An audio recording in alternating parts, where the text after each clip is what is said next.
last round, please. Once again, our crowd turns out and creates one of the best atmospheres in college football. I thought they were really incredible tonight. I noticed a lot more of them stuck around, probably due to the little cooler weather.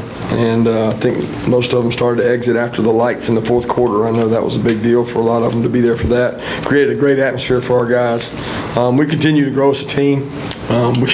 We still got so much to work on. I thought our kids played really hard, but frustrating tight game. I thought Vandy did a good job early. Gave us some different looks defensively up front. Played some bigger guys up front to try to control the run game. Thought the guys pushed through offensively, and as we sped up and did some things 2-minute, did a good job. Didn't stop the run real well defensively. They did some good things there, and we definitely got to improve on that. But overall, I thought we did better on third down. Obviously, way too many penalties. But our guys continue to grow and get better, and I'm excited to see where this team can go and continue to get better from here. Questions? Kirby, 5 offensive plays were passes, and I think like 8 of the first 9 were passes. Is that because they were stacking the box in there, like you say? Yeah, some of those were passes, some of those were runs, so you can't really go off that, to be honest. I mean, it was RPOs, some of those. Kirby, when you see 560 total yards, and yet you also see all the penalties, was there ever a disruption in flow? Because it seems like, I don't know, when you look at There's always disruption in flow when you get penalties. I mean, you get 20 and give up 15. You get 10 and give up 5. It's like a constant war with ourselves to overcome things, which good football teams don't beat themselves. And we obviously were trying to do all we could to beat ourselves tonight with some really stupid, undisciplined penalties, which we've got to grow out of. So the drive right before halftime, go up, no huddle, hurry up. Just how big was that for you after the game tonight? Well, I thought it created some momentum. I thought Jake did a great job managing the clock. I mean, when you think about the fact we didn't have any timeouts because we burned all those, that they did a good job managing it and functioning. But even again, situational football, we catch a ball in the first play of 2 minutes, don't get out of bounds. So these are little things that are going to come back to haunt us if we don't get better. Kirby, how's Solomon doing? Not sure. I haven't heard anything on Solomon. I would hopefully know something Sunday or Monday. I haven't heard much. I noticed Devontae Wyatt had a crash. Yeah, Devontae had an injury in practice the other day and was out for the game. We hope to get him back this week. I think he'll be back. We'll find out more Monday. You talked about the momentum swing on the 4th and 1 stop at the 14. Looked like your defense kind of changed the tide there. It was a big play in the game. I mean, I think they were aggressive to go for it. We have not been a great short yardage defense team. We've struggled to, stop people on 3rd and 1 and 2, and that's been a big emphasis for us defensively to improve on that. So we were able to call one of our calls we put in for that situation, and I really couldn't tell you who made the play. I don't know who made the play, but it was a big play in the game. It was Jordan Davis. I think he was in on it. I don't know that he made it because he was a zero nose, and they were blocking the zero nose. I definitely think he helped knock back the pile, but I don't know that he made the play. What did you think about his play? I couldn't tell you. I got to watch it and see how he does. I mean, he continues to practice hard. He spends about 50% of his time on the scout team. He plays in regular situations. He doesn't play in a lot of nickel spread situations, but he's a kid that if he continues to lose weight and work hard, we think he can be a good football player. And with Devontae out, he was forced a little more into action, but I'll reserve judgment until I actually see the tape. He was also in on the last play of the game when they scored. To follow up from that drive at the end of the first half, I mean, do you find that kind of opened up the offense more to go into the second half, and you spoke about it being that point of the I don't know if it opened it up. Everybody always says, well, why don't you just do that all the time? Well, they don't play the same defense all the time. It's a 2-minute drive. So if it was that easy, I think we could do that all the time. I think Jake operates well from pace of play and being able to get the ball out. I also think it helps when the defense is a little worn down and you've been chopping wood for 2 quarters as opposed to start the game like that. But he operates well, and I think Justin operates well. Both of them do in the hurry-up mode. What's a 75-yard pass like that over the top do to a defense? How important was it for your guys to make that play? I thought it was a huge catch by Terry. It was a good read by Jake. They didn't get a lot of pressure. Everybody talks about protection. Our guys had really good protection on that play. I felt like Fromm held the ball for a long time. Terry made a great catch, and then the run after the catch was good. So we worked hard on those big balls, and it's good to get rewarded on one on a vertical down the field. How good was it to get him going, Terry? tonight and have the game he did? Terry's worked hard every day. I've seen him work like that every week, so I thought it was big for him to get that catch, to get over top, get behind the defense. But I kind of see that in him every day in practice. He works that way. And what he did tonight, he blocked. I mean, this guy had 2 really key blocks on James Cook's run that he steps out by a centimeter, and then on DeAndre Swift's. People don't give Terry enough credit. He gets his hands on people and he really drives them. He's a tough guy for a guy's size. He really plays hard, blocks well. What about 100 yards? I don't know what you tell me. What was it, 52 or something, 53? Like a good kick. Like it was good from a little bit longer. What does it say about 560 yards of offense for losing another starter on your offensive line and so we'll be able to play okay? I don't know. I thought we could have played better. And it's frustrating. We just didn't play our best game. And that's defense, offense, and special teams. Penalties continue to haunt us, and it's a lot to overcome when you make silly penalties. I mean, 560, that's great. Could it have been more? Maybe it could have been more. But we're yet to put a complete game together, and I don't know, we as a coaching staff got to look ourselves in the mirror and say, what are we doing to not reach this team from a discipline standpoint, penalty discipline? It's tough. Kirby, you held them to under 100 yards in the second half after giving up over 200 in the first half. Did you think that the defense played better in the second half? And if so, what did you think they did better to do better? Well, we made some adjustments. We got guys doing their job, not worrying about making plays. And again, I can take you through every play in the first half that they made, and it was a breakdown on our part. And you have breakdowns, you give up plays, and we got to do a good job. Obviously, when we give up plays, it's as much our coaching and what we're doing as it is the players.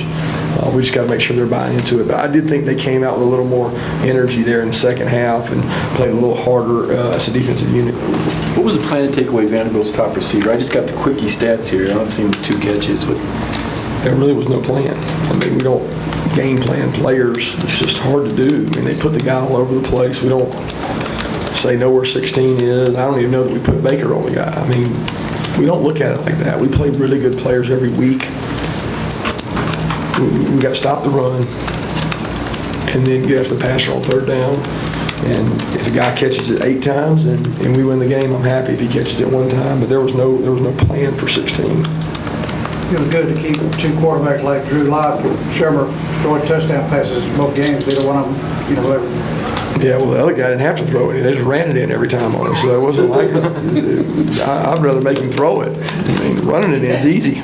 So I'm not into stats now. That's not my cup of tea. I'd much rather the guy be forced to throw it in than run it in. Do you think y'all got better at the run game and then defensively in the last 3 weeks? I don't know. You're about to find out. Yeah. About to find out real quick. Are you worried about the physicality of LSU? Not worried about is probably the wrong word. Yeah, worried about's probably not the right word. We're a physical football team, but we got to play physical. Right. And I haven't seen this team play with physicality, at least defensively, that I think it needs to. At times we do offensively because we're big, especially when we're healthy. But defensively, I don't know. We will find out. We got a lot of guys that practice hard and they buy in. They're not trying to. Maybe we got to help them. We got to do a better job as coaches, but we certainly got to play the run better. I know you coached in that stadium down there in Baton Rouge. Did you play there? And what about the environment? Is something that will excite your guys having not played there before? Oh yeah. I mean, every environment in the SEC is incredible, but this is one of the best in the country. It always is. Their fan base cares so much. They tailgate. I mean, they're the center attraction of the show, and played there as a player, coached there a lot of times, and it's a great program, great atmosphere. I mean, they're loud, their fans are passionate, and they're physical. They got a good program. In terms of your tight ends, did it serve as an extra element offensively to get Isaac and Charlie Jackson's catches? Yeah, I think that makes all y'all happy. So, I mean, I'm good with it. I'm great with it. I mean, if we catch it and get yards, I'm fired up. It doesn't matter to me whether it's a back, a tight end, or a receiver. I don't care who it is. I'm happy. But I know you guys will write all kinds of stats. I mean, I'm great with it. Just give me a first down. Looks like DeAndre Swift maybe kind of getting his little bit of juice back, so feeling a little bit better on the ball. Yeah, I thought he looked quicker. Catches the ball well out of the backfield. Patient runner, hard to tackle runner. He seems seems like he's running full speed. You know, like sometimes you can't tell with D Swift, he's so smooth. How do you feel about a touchdown there like late in the game? You don't ever want the other team to score, but you don't have your starters in there at that time. Is that how important or unimportant was that last score by? I think it's great for our kids to go out and play, for those kids to go out and play, because you know they're the ones that think they should be playing or want to be playing. They want to get better. They work all week for an opportunity to go in the game. So who better to get a learning lesson than to have 11 guys out there that are, you know, primarily on your 2s and 3s, and they get to live and learn. And I think that's great for them. I think those are great teaching lessons, and you know it's a lot better than just sitting there kneeling or running the clock out. So you can't fault them for that. They're trying to get their team better. They got a quarterback they're trying to get better, and they had their backup in there trying to score. So our job's to stop it. Kirby, what's Trey Hill's should be since he's on campus? Well, he's powerful, athletic, and he snaps the ball high right now. I mean, he's got to snap the ball a little lower, and he's got to be efficient, because if Lamont's not in there, he's our center, and the pressure's on. Time to grow up. Snaps it good in practice every day. He's got to do it in the game, or we got to get a taller quarterback. What did you think? What went through your mind when you saw Lamont go out at the same time as Solomon? That did a major shift on who's going to play where. Next man up, man. Welcome to the SEC. And go ask them NFL teams what they do. They got a 53-man roster. I mean, we got 80. So, I mean, we got 80 guys that can go in the game and play. We got to get the next guy ready. It's going to happen before the year's out, guys. It's a physical, tough football game. There's not a team out there that's playing right now that's 100% healthy. And it is what it is. That's why we practice to get these guys prepared and ready. 2 more questions? What was the major difference you saw in the rushing game between the first and the second half? For us on offense or us? Yes, I know you on offense. They were tired. I mean, they were more exhausted. I mean, I keep saying it, and nobody believes me. When they set their cleats in the ground, it's really hard to run the ball early in our conference. So with every run, there's a 320-pound man leaning on you. Eventually, you get tired of a 320-pound man leaning on you, and you continue to do that, and it wears people down. And I think there's no magical schemes. There's no invent plays. We run the same plays in the second half we run in the first half. They get tired. Last question, anybody? Kirby, I know Nick's come out, and Gus has come out saying they would like a 9-game league schedule. And I know your job's just to get your team ready for each one. I didn't know if you had a strong feeling on that, because Georgia hasn't been to LSU since 2008. They're not going back until 2030 after this next week. I just didn't know. A lot of the fans like these kind of matchups, and you just don't have them that much anymore. Do you have a strong feeling one way or another on how many games? I've always been in favor of a 9-game league. I think that's important to me. Look, that's not my decision to make. I think that our hands of our conference are in, our conference is in incredible hands. The leadership in the SEC office is as good as any in the country. So they don't need me to lobby for that or come out for that. That's their decision, and they have a rhyme or reason why they do it. Greg and his staff do an incredible job. They've thought about this, looked into it. They've analyzed it 8,000 different ways, I guarantee you.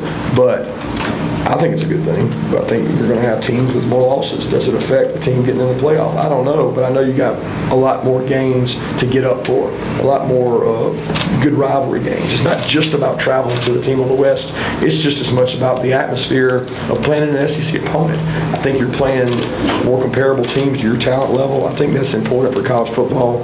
If college attendance continues to drop, they're going to be looking to do this. So I think it's important, and I think it's good for the game. So thanks.